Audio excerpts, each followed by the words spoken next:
Juli 2013.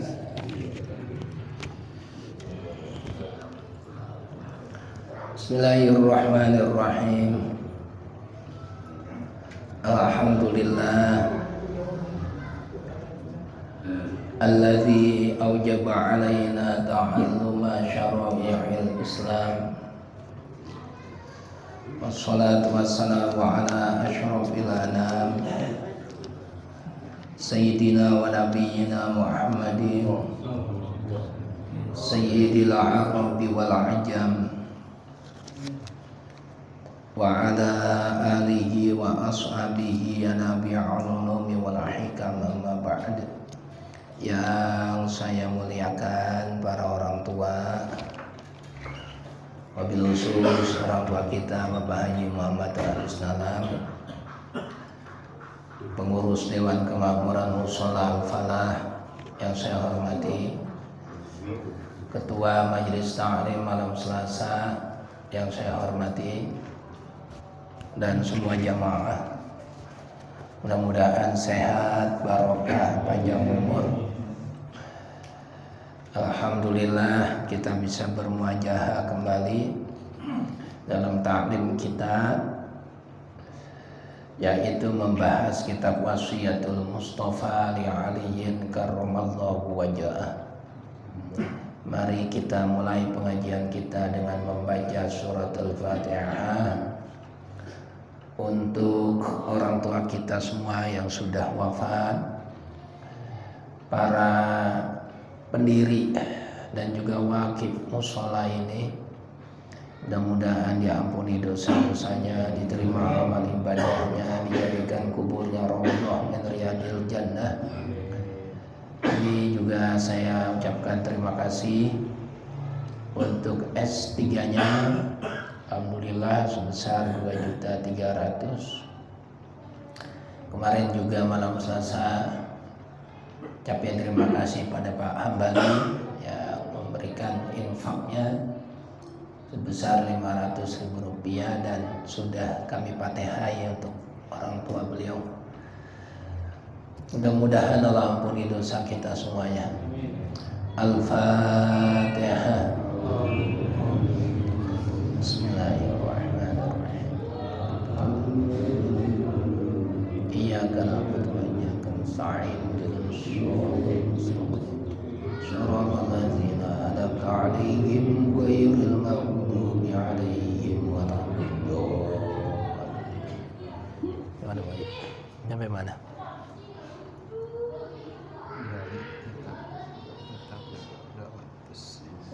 Oh, atas saja. Man khalafa hawahu. Nah, nih ya aliman khalafa hawahu. Mana nyampe mana? Udah. Oh ini berarti ittaqi. Bismillahirrahmanirrahim. Langsung aja ya. Qala al-musannifu rahimahullah wa nafa'ana bihi wa bi'ulumihi fid dharaini amin ya rabbal alamin. Ya Ali, wahai Ali, wasiat Nabi kepada Ali,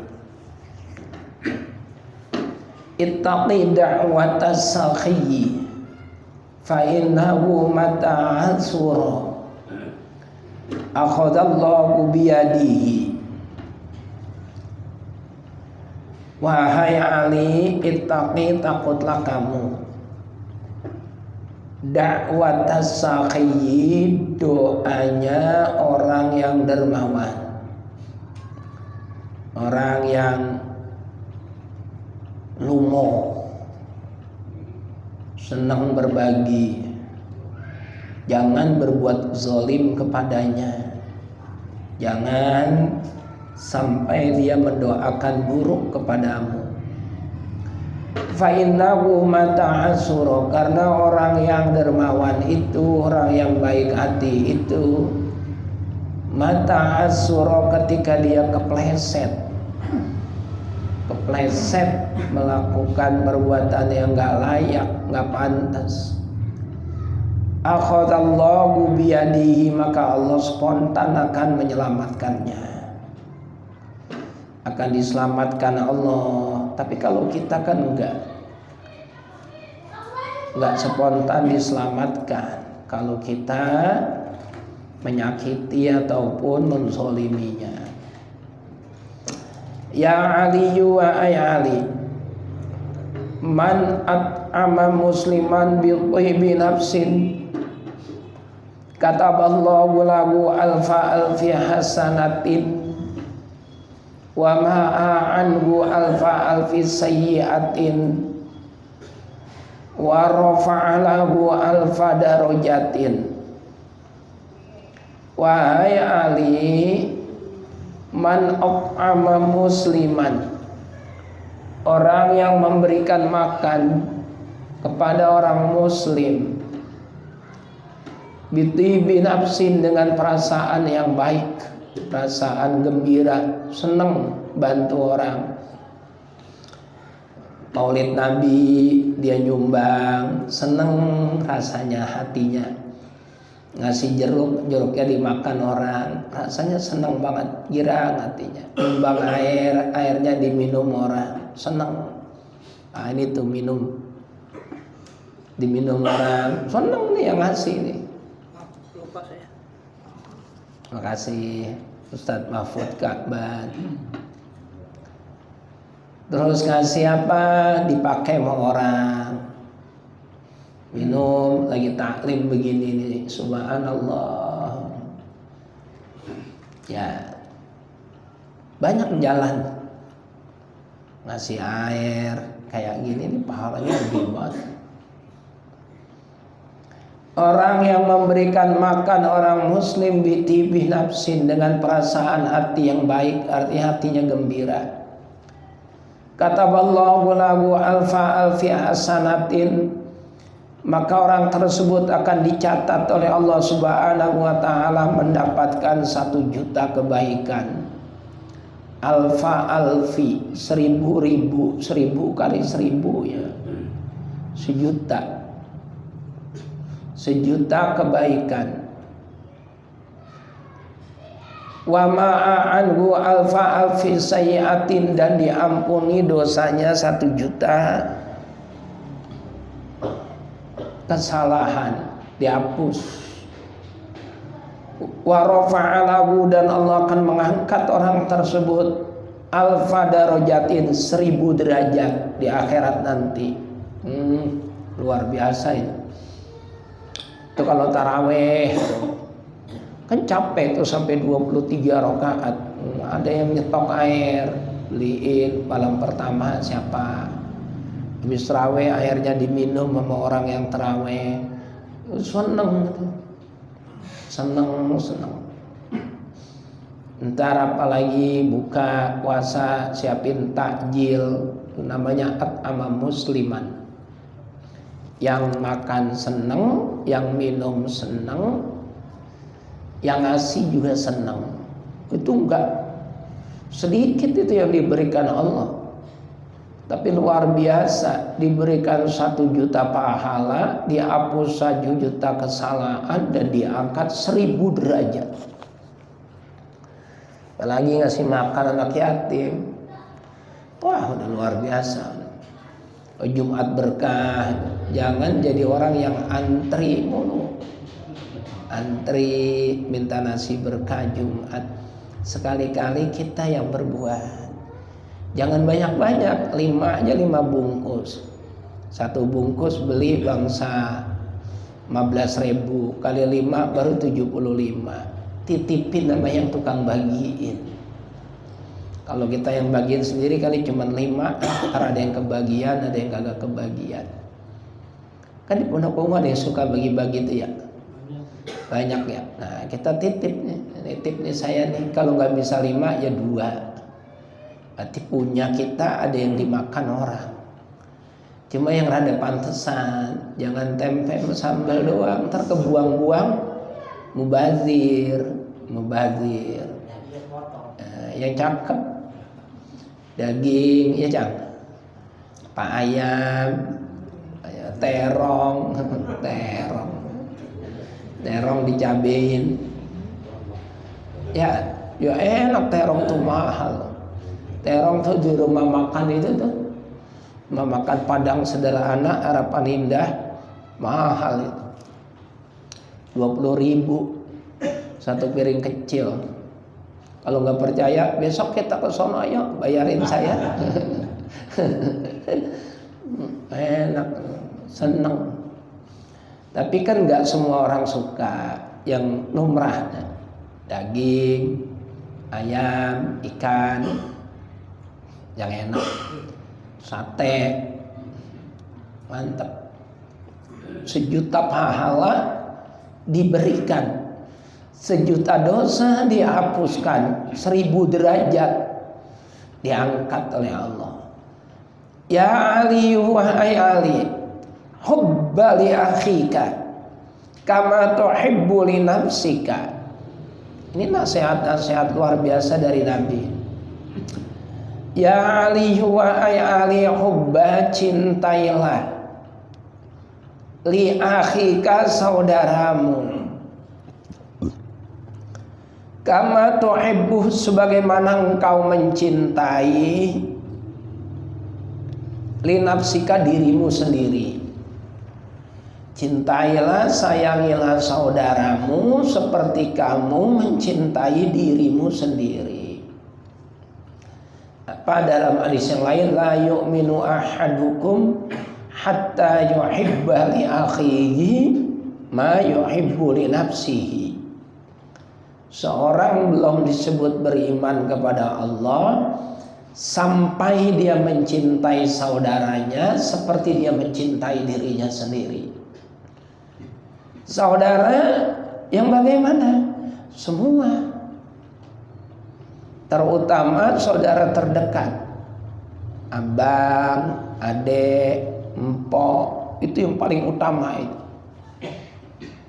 Abang, empok, adek, saudara kita. Yang rada kayaan dikit jangan nutup pintu, bagi. Saya maaf, saya tak ada si bini, bukan ngomong doang, saksinya Bang Haji Ajis. Rumah emak saya kan ditempatin sama bontot. Emak ditempatin sama bontot, artinya udahlah itu jatahnya bontot, biarin. Atapnya udah mau ambruk, udah mau apa, saya rapiin itu. Saya ngerapiin. Lebih 30 juta itu habis. Apa saya minta ganti? Enggak, biarin. Ini mah bukan mau nyombongin diri, tapi tahadus binima. Artinya saya ngomong tuh bukan cuma di mulut doang, saya buktiin. Prinsipnya yang penting bini saya nerima, udah gitu aja. Saya rapiin. Wah, saya nggak minta ganti. Kesian daripada dia ketiban rumah. Kasih. Kenapa? Ya saya yang punya duit, dia nggak punya duit, kesian. Sama saudara. Kemarin ada orang Pondok Ungu yang curhat sama saya. Saya nggak mau sebut orangnya. Adanya kelilit judi online. Nah, siapa orang? Ada kelilit judi online. Nauzubillah min dzalik. Ditolongin sama dia, sama saudara tuanya. Saya nggak mau nyebut ya. Pokoknya anak kayak wadon kayak saya nggak sebut. Pokoknya saudara tua, saudara kandung. Ada, saya berani sumpah. Beneran dia nelpon saya. Adanya kelilit judi online. Udah saya bilang nauzubillah min dzalik, ngerusak. Akhirnya punya apa itu? Tanggungan setiap hari 2 juta itu digerogotin. Habis semuanya. Untung saudaranya baik, mau nolongin. Kalau kagak udah dibawa itu ke polisi itu. Gondol. Makanya kemarin saya dengan tegas menyatakan saya nggak akuin murid saya dunia akhirat orang-orang yang terjerat judi online itu. Nauzubillah min dzalik. Ada orang Pondok Ungu, orang RW 05. Udah jangan ditutur, saya mau jangan tengok-tengok. Ada pokoknya.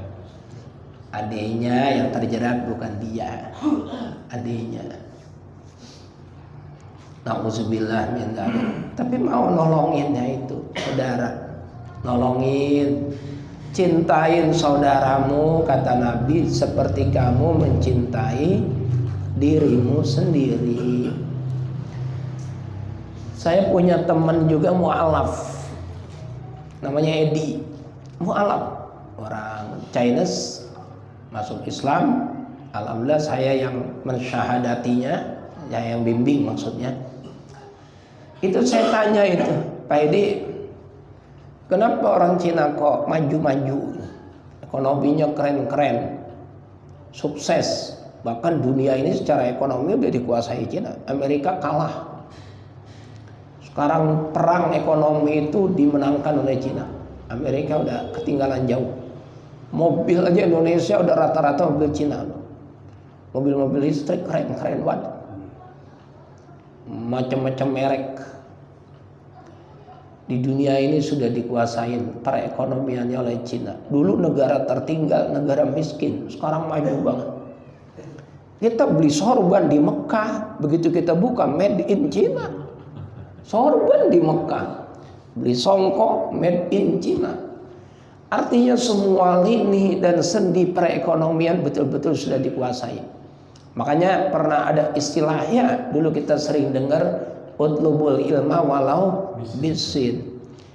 Carilah ilmu walaupun sampai ke negeri Cina. Oh, kenapa kok Cina yang disebut? Ternyata kebukti sekarang ini Cina luar biasa, menjadi negara besar. Penduduknya nomor berapa terbanyak di dunia? Nomor 2 sekarang. Nomor 1 India. India kurang lebih ada 1.324 juta. Nah, Cina 1.300 jutaan. Sekarang India. Kedua Cina, penduduk terbesar di dunia, terbanyak. Ya kurang lebih itu. Terus ketiga Amerika. Keempat Indonesia.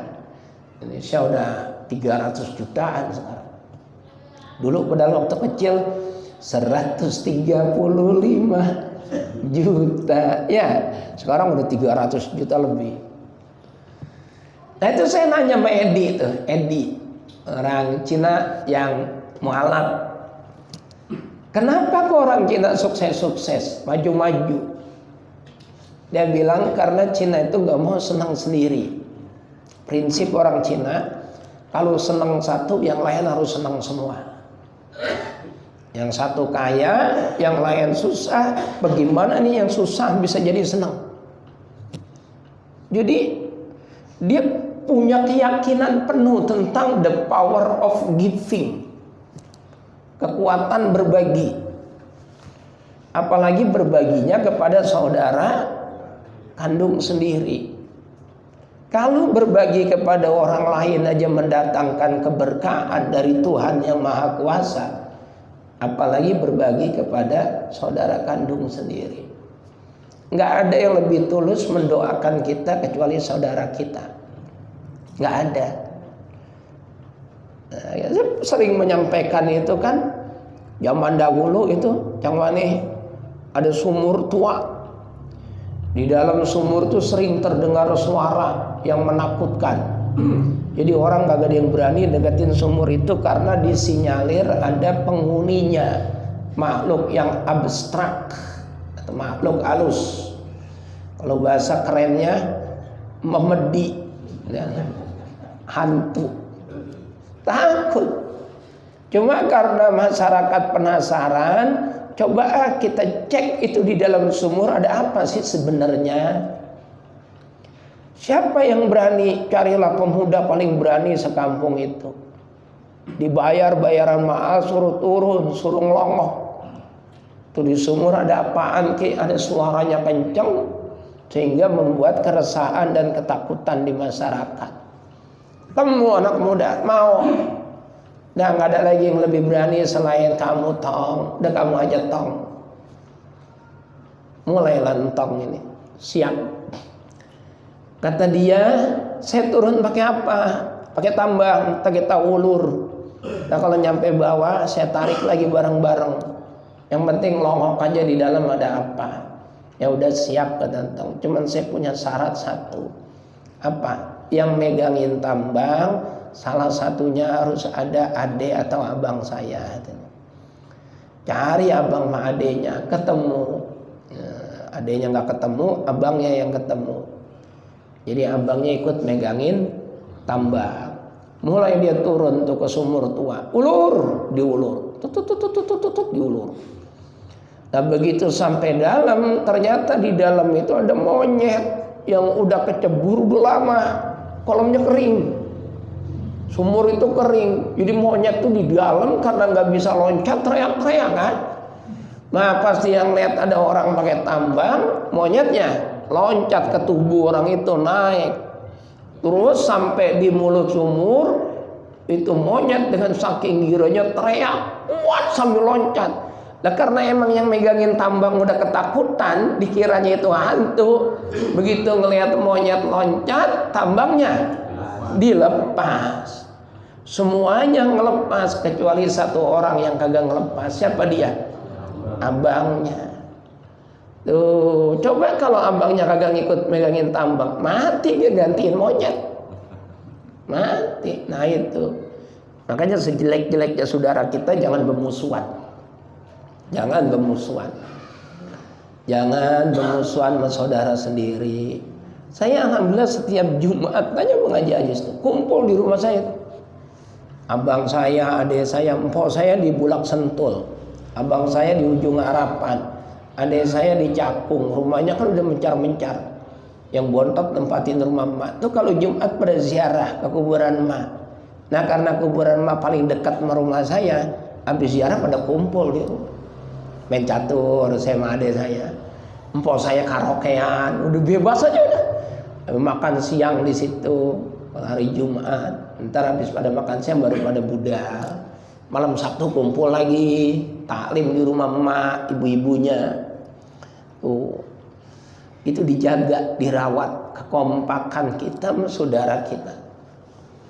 Nah, kalau kita mati yang gotong jenazah kita ya dia. Kalau kita sakit yang paling repot mondar-mandir ya dia. Itu. Makanya Nabi bener banget pesannya itu sama Ali. Cintailah saudaramu seperti kamu mencintai dirimu sendiri. Kalau kita udah bisa berbagi kasih kepada saudara kita, ntar kita juga gampang berbagi kasih kepada orang lain. Lah kalau saudara sendiri aja kagak open, saudara dianggap beban, orang lain ya nggak apa-apa. Asal adanya datang nutup pintu, beban hidup datang. Bagaimana dengan orang lain? Berkah insya Allah. Saling berbagi, saling menolong itu pasti berkah. Ya Ali wa ya Ali. Lanjutnya pesan Nabi kepada Ali. Utlubul khaira inda sibahil wujuhi wa akrimid dhaifa. Akrim, akrama yukrimu, akrim. Fa innahu idza nazala biqaumin nazala ma'ahu rizquhu wa idza irtahala bizunubi ahlil manzili fayulqiha fil bahri. Kata Nabi kepada Ali, wa ay Ali, utlubul khaira, utlubil khaira, utlubil khaira. Utlub fi'il amar. Kalau kemudian dia harokat itu kan mestinya harokatnya sukun. Nah karena kita sambung dengan kalimat al khair, utlub al khair, as-sakin idza hurrika bil kasri. Huruf yang diharokati sukun apabila dipaksa untuk diharokati maka harokatilah dengan harokat kasroh. As-sakin idza hurrika bil kasri. Itu ilmu sorob. Ya Ali wa ay Ali utlubil khaira. Carilah kebaikan inda sibail wujuhi kepada orang yang terang wajahnya. Artinya senang kalau dimintain kebaikan, tolongan. Wa akrimid dhaifa, dan muliakanlah tamu. Jadi kalau kita mau minta bantuan orang, pastikan orang yang kita mintain bantuan itu orang yang mukanya ajer, yang seneng. Jangan pernah ada pengungkit-ungkit, jangan pernah ada penyesalan, jangan. Jadi kalau orang yang mukanya ajer, orang yang seneng, nah itu boleh. Kalau orang yang besengut aja, jangan. Ntar bukan dikasih bantuan, diceramain kita. Ceramain ngalor ngidul ngetan ngulon, habis diceramain udah tinggal pergi. Ya. Ada sesama sahabat lapor kepada Umar bin Khattab. Mana? Ada apa? Saya minta doa. Doa apa? Doa yang kalau saya baca rezeki saya ngalir dari langit. Kata Umar, kerja yang benar, yang rajin. Fa innas samaa'a la tumtiru zahaban. Karena langit kagak bakal nurunin hujan emas sama kamu. Kerja, kerja. Jangan ngandelin doa doang. Doa penting, cuman jangan ngandelin doa doang. Doa, ya Allah, kalau rezeki saya di langit turunkanlah, kalau ada di bumi keluarkanlah. Habis doa tidur, kagak kerja. Besok begitu lagi lah. Fa inas samaa'a la tumtiru zahaban. Karena langit kagak mungkin nurunin hujan emas. Mau sampai kapan ya begitu-begitu aja? Kerja. Orang Jawa bilang sopo gelem obah bakale mamah. Siapa yang mau berusaha dia pasti dapat. Sopo gelem obah bakale mamah. Mamah itu ya mamah makanan, makan. Artinya siapa yang mau berusaha dia pasti dapat. Yang rajin. Jadi nggak punya mental apa? Mental meminta-minta. La tas'alanna bunayya adama hajatan wasalil ladzi abwabuhu la tuhjabu. Allahu yagdabu in tarakta su'alahu wa baniya adam hina yus'alu yagdabu. La tas'alanna, jangan sekali-kali kamu ngemis minta-minta untuk kebutuhanmu, kebutuhan kita kepada manusia. Jangan pernah minta-minta untuk kebutuhan diri kita kepada manusia. Wasalil ladzi abwahuhu la tuhjabu, tapi mintalah untuk kebutuhanmu kepada zat yang pintunya tidak pernah tertutup untukmu, yaitu Tuhan Allah. Allahu yagdabu in tarakta su'alahu. Allah tuh benci sama kamu kalau kamu nggak mau minta sama Allah. Tapi manusia sebaliknya, wa bani adam hina yus'alu yagdabu. Orang akan benci sama kamu kalau dimintain terus-terusan. Punya tetangga, saudara, mama ngepencing. Pagi-pagi kita bawa piring kosong, mah bagi nasi ya mama, dibagi. Ntar siang bawa lagi piring kosong, mah nasi lagi pemang sepiring, dibagi. Malam balik lagi bawa piring kosong. Nah mama ngomongannya apa? Bini lu gak masak ya? Tuh, dari pagi minta nasi mulu. Itu manusia. Makin sering kita mintain, bosan. Jangan lagi untuk kepentingan pribadi, untuk kepentingan agama pun kalau orang yang sama terus-terusan diminta, itu bosan. Tidak salah yang diminta, yang minta tidak salah, yang diminta tidak salah. Tapi udah jadi watak manusia, ada kejenuhan. Ada kejenuhan itu pasti itu. Bang Amin, Bang Emi, Bang Wan, Bang Jamil tuh tahu lah, pasti yang jalanin S3. Kagak setiap orang yang kita datangin wajahnya ajer girang. Padahal kan 2000, ada yang 10.000. Nggak semuanya ajer, nggak salah mereka, nggak salah, karena udah keseringan, dan itu sudah digariskan. La tas'alanna bunayya adama hajatan wasalil ladzi abwabuhu la tuhjabu. Udah biasa ya. Yang minta kagak salah karena bukan buat kepentingan pribadi. Yang dimintain juga kagak salah karena dia merasa udah bosen mintain dia lagi. Tuh, itu udah pasti. Allah yang kagak bakalan bosen yang wani. Minta terus sebanyak-banyaknya. Makin kita minta makin girang. Tadi ada tamu katanya Bang Haji Ajis tuh, pengusaha itu. Dia punya usaha tisunya mereknya Pesona Tisu. Tadi datang ke rumah ownernya, mobilnya Pajero Sport yang terbaru, ngeleng-ngeleng, memang saya lagi pengen gitu. Datang, ternyata curhat, datangnya curhat, hidupnya nggak tenang, bayangin. Tadi nih mengapanya saya telat sampai maghrib Bang Haji ya. Maghrib baru pulang tadi. Kalau dia nonton dia ngeliatin. Tuh tadi. Ternyata saya tanya asetnya ada berapa miliaran. Tapi hidupnya nggak tenang. Curhat, bagaimana caranya biar hidup saya tenang? Bagaimana resepnya?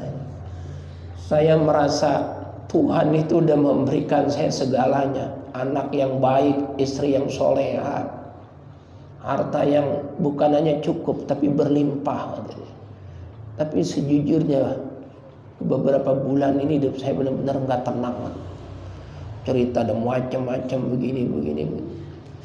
Minta dinasehatin, minta dikasih resep, bagaimana? Belum tuntas dia mau datang lagi katanya. Tadi itu udah datang dari habis asar sampai maghrib, makanya saya telat.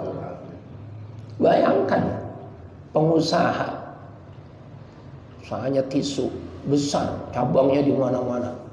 Ini bukan dia tukang tisu yang jualan di warung-warung, itu bukan. Dia distributor besar. Dia punya pabriknya. Pabriknya ada di Solo, pabriknya. Punya pabriknya, tapi hidupnya kagak tenang. Ya Allah, kesian. Nah, makanya kita bersyukur punya hati yang tenang, hati yang menerima. Orang yang merasa hidupnya hanya berada pada titik di mana dia hanya bersyukur kepada Allah, maka dia akan merasa segalanya enak dan indah. Ini kita ngaji tasawuf benar-benar ya. Ngaji tasawuf. Orang yang merasa hidupnya hanya berada pada titik di mana dia bersyukur kepada Allah, maka semuanya akan indah. Mau apa juga kita sifatnya hanya bersyukur sama Allah kok. Hanya bersyukur sama Allah. Ada orang menghina kita, ya apa dihina sama orang?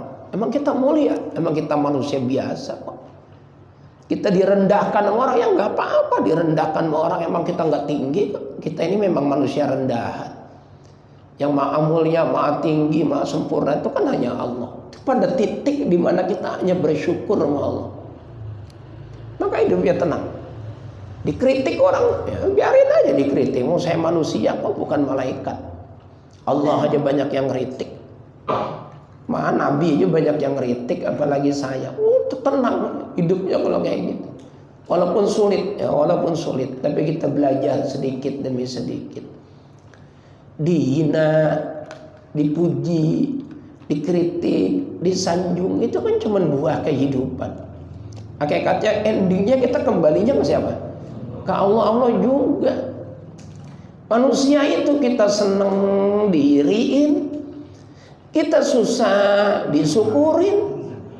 Jadinya memang hidup memang begitu, biarin saja. Daripada kita senang dimusuhin, kita susah disyukurin, mendingan senengin diri kita, pura-pura aja. Walaupun utangnya banyak, biarin, jangan sampai orang lain tahu.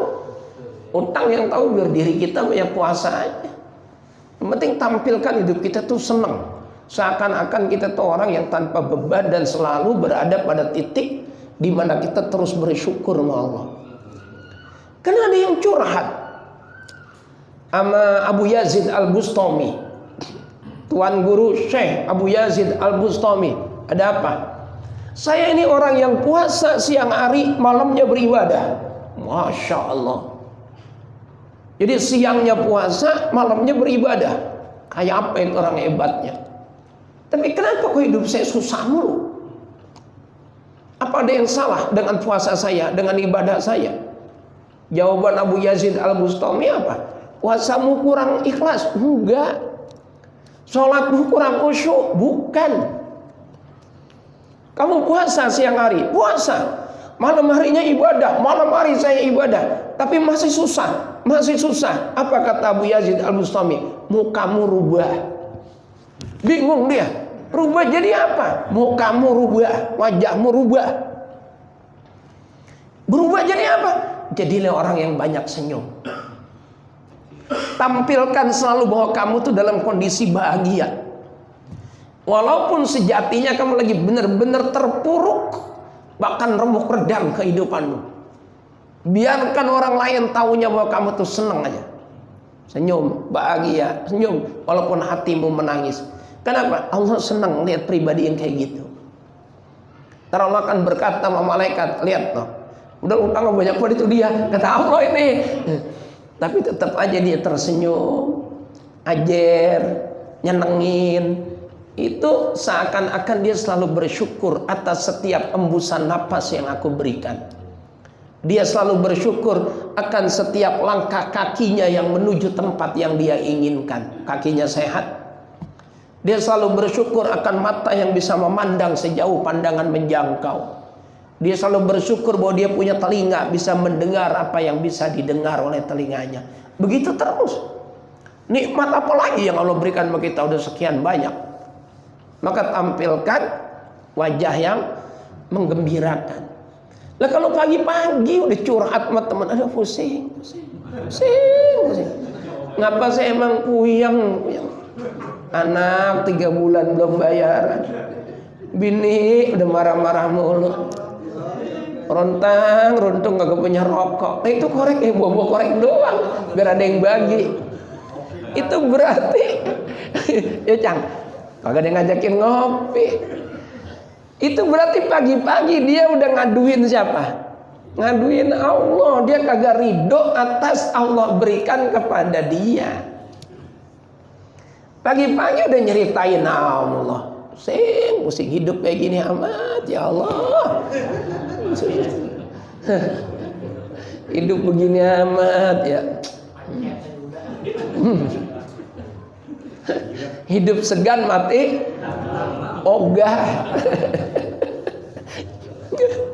Kalau hidup segan mati tak mau melagu itu. Hidup segan mati ogah. Ya. Udah syukurin aja. Ternyata kita masih lebih indah, masih lebih enak. Lah pengusaha asetnya miliaran, hidupnya nggak tenang-tenang, nggak bisa tidur. Ya Allah, kemana-mana dikawal. Sian. Kita bebas, Bang Amin mau nongkrong di mana? Nasi goreng jalan, tenang pulang kenyang, perut kenyang, tidur, enak banget. Pagi-pagi udah jalan lagi, ngopi lagi. Makanya hidup itu selalu berada pada titik di mana kita bersyukur aja sama Allah. Saya aja ngerasain begitu. Ya susah ya. Mungkin saya paling susah kali dibanding yang lain. Susah banget. Sekarang udah tinggal bersyukurnya doang. Jadi rintangan kecil. Udah pernah itu dulu. Udah tinggal gitu aja udah. Tatap ke depan. Bismillah dan selalu meminta bimbingan dari Allah Subhanahu wa taala. Wa akrimid dhaifa, muliakanlah tamu. Penting sekali ini. Maulana Habib Lutfi itu berkata kalau pengen hidupnya sukses kuncinya 2, muliain tamu, ngurmatin yatim katanya. Saya punya teman namanya Yoyon Supriyanto, itu teman dekat saya itu. Teman dekat banget. Itu rumahnya di Kudus, bapaknya tukang becak. Nggak mau, dia ngeliat saya juga pasti seneng saya cerita begini. Bapaknya tukang becak, ibunya cuman kuli, miskin, susah. Sebelum kawin dia jadi penunggu tambak. Dia penunggu tambak, bukan pemilik tambak, dia penunggu tambak. Tambak orang. Nah, terus dia nikah, istrinya perawat di Rumah Sakit Karyadi Semarang. Sekarang Masya Allah berkahnya luar biasa dia. Rumahnya gede, anaknya mondok semua, kaya raya dia, punya mobil. Itu dia punya kamar khusus yang kamarnya itu lebih indah daripada kamar dia sendiri. Kamar buat siapa ini ya? Buat tamu. Jadi kalau ada tamu mau ke Jawa, dari Bekasi, dari Jakarta atau dari mana-mana, daripada nginep di hotel mending di rumah saya, udah siapin. Tempatnya khusus, kamarnya gede, jauh lebih cakep dari kamar dia. Cakep banget kamarnya. Disediain ada AC, ada kulkas kecilnya, kamar mandinya di dalam, wangi bersih, dipannya dari kayu jati. Dipan dia sendiri bukan dari kayu jati, dipannya kayu jati ukiran buat tamu. Kasurnya yang mahal. Ini kayak gini Yon. Ya pesannya Maulana Habib Lutfi, muliakan tamu. Nah itu sejak dia berlaku kayak gitu, hidupnya berubah banget. Sekarang kaya dia, sukses dia. Bahkan dia punya majelis namanya Santri Kalialam. Dia bikin majelis Santri Kalialam yang ngisi itu kiai-kiai besar. Di antaranya kiai saya yang ngisi, Hadratus Syekh Al-Alim Al-Allamah Romo Kiai Haji Muhammad Arifin Fanani. Beliau yang ngisi fikih, beliau ahli fikih benar-benar yang ngisi fikih. Terus majelis lainnya Habibnya juga Habib ngetop dari Solo. Habib yang benar-benar bukan cuma jual nasab doang. Habib yang bukan cuma jual nama besar doang, tapi memang berkualitas, ilmunya tinggi. Ilmunya tinggi, memang betul-betul Habib. Ngaji kitabnya jago, pintar, orangnya juga lembut, santun. Benar-benar bisa memberikan suri tauladan, itu dikumpulin di rumah dia. Setiap hari itu kumpul orang di rumah dia, dijamu sama dia. Ada majelisnya, sekarang berubah total hidupnya. Sukses, berkah. Sekarang dia usahanya jadi apa itu kalau tukang ngirim-ngirim ekspedisi. Sukses besar. Ekspedisinya juga bukan sembarangan. Pakai apa itu? Yang tronton yang gede tuh Bang Emi itu. Peti kemas iya. Antar pelabuhan. Istrinya udah sukses jadi pegawai negeri di Rumah Sakit Karyadi, bahkan udah berangkat haji. Luar biasa. Itu hormatin tamu. Banyak banget hadis Nabi memerintahkan kita untuk memuliakan tamu. Ada Imam Hatim Al-Asam di kitab Nasaihul Ibad. Beliau mengatakan al-ajalatu minasyaitani illa fi khamsi mawadi'a. Terburu-buru. Orang Betawi bilang tegere-gere. Itu datangnya dari setan. Illa fi khamsi mawadi'a, kecuali dalam 5 hal. Itu 5 hal ini kita disuruh tegere-gere. Terburu-buru, cepet-cepet. Fa inna min sunani Rasulillah. Kalau 5 hal ini datangnya dari Nabi, suruh cepet-cepetan. Yang pertama apa? It'amud dhaifi idza nazala. Cepet-cepet muliakan tamu yang datang ke rumah kita. Jangan ngobrol udah 2 jam baru ngomong mau minum apa. Iya lupa ya. Airnya belum. Jangan, muliakan tamu. Nah, yang kedua, yang ketiga nanti kita sambung lagi biar nggak habis karena pembahasan kita bukan itu. Kemudian berikutnya, fa innahu, karena sesungguhnya tamu idza nazala biqaumin, apabila dia datang ke satu tempat, ke komunitas, masyarakat, atau ke rumah kita lah. Nazala ma'ahu birizkihi. Enggak ada baknya ya? Enggak. Nazala ma'ahu ya. Nazala ma'ahu rizquhu. Apabila ada tamu datang ke rumah kita, maka sesungguhnya tamu datang ke rumah kita itu barengan dengan membawa rezeki buat tuan rumah. Bawa rezeki.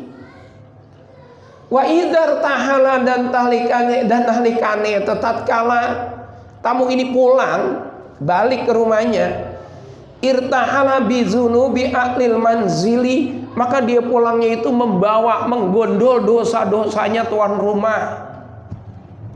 Bukan berarti tamunya ketemplokan dosa, bukan. Gara-gara tamu datang, tuan rumah rezekinya bakal diberkahi, dosanya bakal dihapus sama Allah. Nah terus dosanya tuan rumah dikemanain? Fayulqiha fil bahri, dilemparin sama Allah ke tengah lautan. Itu sebabnya orang banyak mancing, banyak bawa dosa. Orang dosanya dilemparin kemana? Ke lautan. Lah iya, orang mancing di tengah laut sembayangnya bagaimana? Bingung, kiblat kemana ini ya? Wudunya bagaimana? Airnya kagak sembahyang. Udah air udah dapat, kiblat udah dapat, alasan lagi kotor ini celana nih rasanya. Dilemparin ke laut dosanya sama Allah. Dosanya dilemparin ke laut. Jadi kalau ada tamu datang ke rumah kita, hakikatnya itu bawa rezeki buat kita yang punya rumah. Ntar begitu dia pulang, dosanya tuan rumah dibawa sama tamu. Cuman bukan berarti tamunya ketemplokan dosa, itu dosanya dibuang ke tengah laut.